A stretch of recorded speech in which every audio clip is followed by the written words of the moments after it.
नमस्कार दोस्तों, आज हम कक्षा 12वीं की गणित का अध्याय त्रिविमीय ज्यामिति का भाग 3 पढ़ने वाले हैं। हमने हमारी पिछली वीडियो में पढ़ा था अंतरिक्ष में रेखा का समीकरण। आइए देखते हैं कि आज की इस वीडियो में हम क्या पढ़ेंगे। तो दोस्तों, आज के इस वीडियो में हम पढ़ेंगे दो रेखाओं के मध्य कोण के बारे में। तो चलिए आगे बढ़ते हैं और शुरू करते हैं हम हमारा आज का भाग। तो दोस्तों, जैसा कि इस टॉपिक के नाम से ही स्पष्ट हो रहा है, दो रेखाओं के मध्य कोण अर्थात angle between the two lines. हमारे पास दो लाइंस दी होंगी, हमें उन दोनों लाइंस के बीच का कोण किस प्रकार से ज्ञात करना है ये जानना है। तो आइए देखते हैं कि किस प्रकार से हम दो रेखाओं के मध्य कोण को ज्ञात करेंगे। मान लीजिए हमने दो लाइन लिया है L1 और L2, जिसके की डायरेक्शन रेशियोज अर्थात दिक् अनुपात हैं A1 B1 C1 तथा A2 B2 और C2। मान लीजिए कि लाइन L1 पर हमने एक पॉइंट लिया है P और लाइन L2 पर हमने एक पॉइंट लिया है Q। अब डायरेक्टेड लाइन OP और OQ के बीच में एक अक्यूट एंगल बन रहा है थीटा। तो आइए देखते हैं कि इस थीटा की वैल्यू हम कैसे फाइंड करेंगे। तो दोस्तों, इन दोनों लाइन के बीच का एंगल थीटा हम फाइंड करेंगे यूजिंग द फॉर्मूला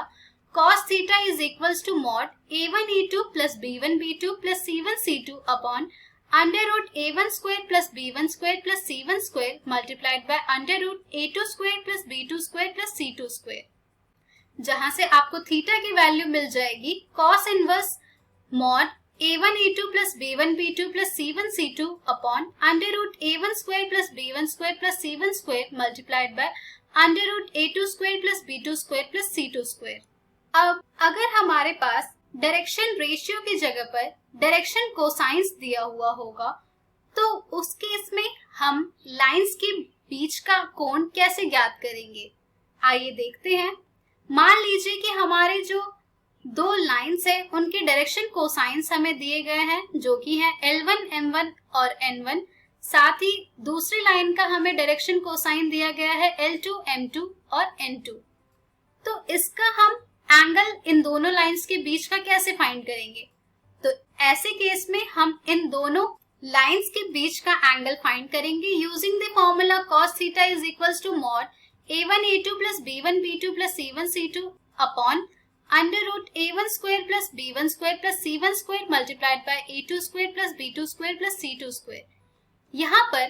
अगर आप देखें तो हम यहाँ पर a1 a2 plus b1 b2 plus c1 c2 upon under root a1 square plus b1 square plus c1 square multiplied by under root a2 square plus b2 square plus c2 square को लिख सकते हैं cos theta is equals to mod a1 a2 upon under root a1 square plus b1 square plus c1 square multiplied by under root a2 square plus b2 square plus c2 square plus b1 b2 upon under root a1 square plus b1 square plus c1 square multiplied by under root a2 square plus b2 square plus c2 square plus c1 c2 upon under root a1 square plus b1 square plus c1 square multiplied by a2 square plus b2 square plus c2 square under root, जिसे हम लिख सकते हैं cos theta is equals to mod L1 L2 plus M1 M2 plus N1 N2। तो अगर आपके पास direction ratios की जगह पर डायरेक्शन कोसाइन दिया गया हो, तो उसका भी आप उन लाइंस के बीच का एंगल फाइंड कर सकते हैं using the formula cos theta is equals to mod L1 L2 plus M1 M2 plus N1 N2। चलिए दोस्तों, अब हम कुछ और कंडीशंस देखते हैं। मान लीजिए कि हमें डायरेक्शन रेशियोज दिए गए हैं दो रेखाओं के, जो कि हैं A1 B1 C1 और A2 B2 C2। अब अगर वो लाइंस परपेंडिकुलर हैं, तो हमारा जो थीटा होगा वो होगा 90 डिग्री का, और अगर हमारा थीटा 90 डिग्री का होगा तो यहाँ से हमें मिल जाएगा कि A1 A2 plus B1 B2 plus C1 C2 बराबर है 0 के। सिमिलरली अगर वो लाइंस पैरेलल है अर्थात समांतर है, तो उन दोनों लाइंस के बीच का एंगल थीटा जो होगा वो 0 डिग्री का होगा। तो यहाँ से हम ये कह सकते हैं कि हमारा जो A1 अपॉन A2 होगा वो बराबर होगा B1 अपॉन B2 के, और B1 अपॉन B2 बराबर होगा C1 अपॉन C2 के। चलिए दोस्तों, अब हम देखेंगे कि अगर हमारे पास लाइंस के इक्वेशन दिए गए हों, तो हम उन दो लाइंस के बीच का कोण कैसे फाइंड करेंगे। आइए देखते हैं। मान लीजिए कि हमारे पास जो दो लाइंस हैं उनके इक्वेशन दिए गए हैं, जो कि हैं r vector is equals to a1 vector plus lambda b1 vector and r vector is equals to a2 vector plus mu b2 vector, और उन दोनों लाइंस के बीच का जो अक्यूट एंगल है वो थीटा है। तो दोस्तों ऐसे केस में हम उन दोनों लाइंस के बीच का एंगल फाइंड करते हैं using the formula cos theta is equals to mod b1 vector dot b2 vector upon mod of b1 vector multiplied by mod of b2 vector. आइए अब एक इस पर बेस्ड क्वेश्चन देखते हैं, जिससे कि आपको ये फॉर्मूला अच्छी तरह से रिवाइज हो जाए। हमें क्वेश्चन दिया गया है, दिए गए रेखा युग्म r vector is equals to 3i cap plus 2j cap minus 4k cap plus lambda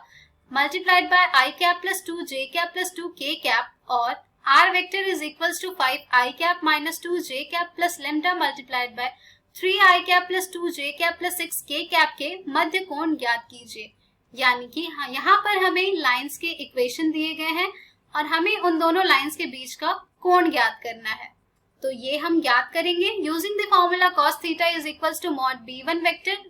dot b2 vector upon mod of b1 vector multiplied by mod of b2 vector. तो यहाँ पर इन इक्वेशन से हमें सबसे पहले देखना होगा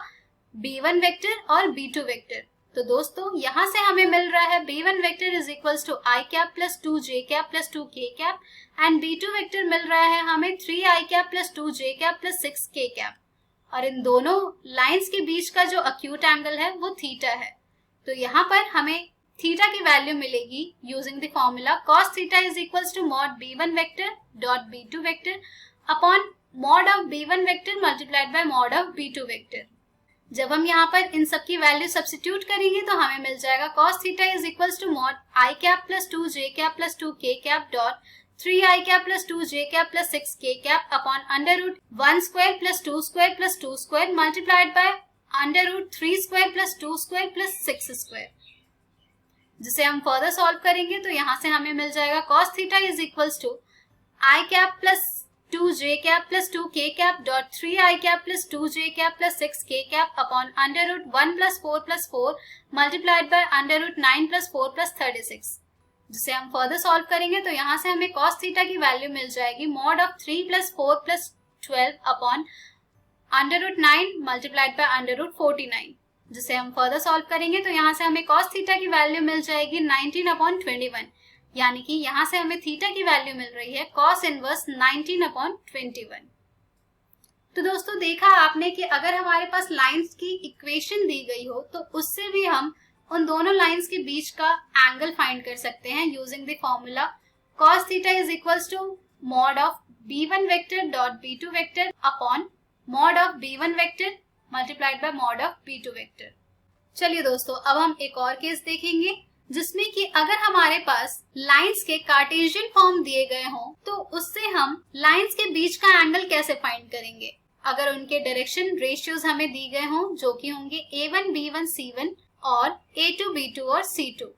तो दोस्तों ऐसे केस में हम उनके बीच का एंगल फाइंड कर सकते हैं using the formula cos theta is equals to mod a1 a2 plus b1 b2 plus c1 c2 upon under root a1 square plus b1 square plus c1 square multiplied by under root a2 square plus b2 square plus c2 square.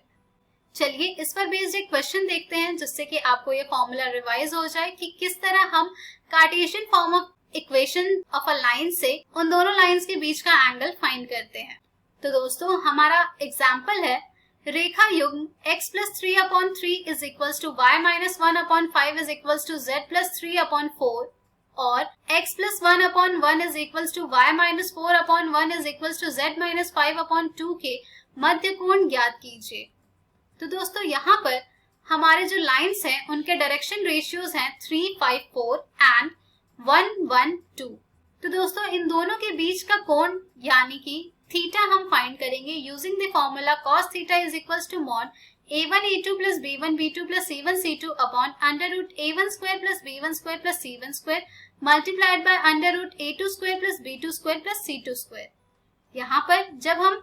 इन सभी की value substitute करेंगे तो हमें मिल जाएगा cos theta is equals to mod 3 multiplied by 1 plus 5 multiplied by 1 plus 4 multiplied by 2 upon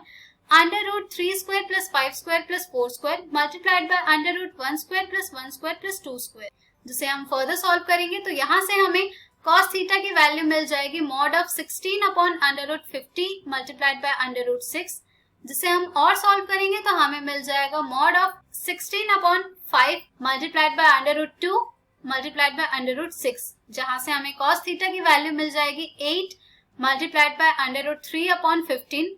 जहां से हमें थीटा की वैल्यू मिलेगी cos इनवर्स 8 रूट 3 अपॉन 15, यानी कि cos प्रतिलोम 8 रूट 3 अपॉन 50।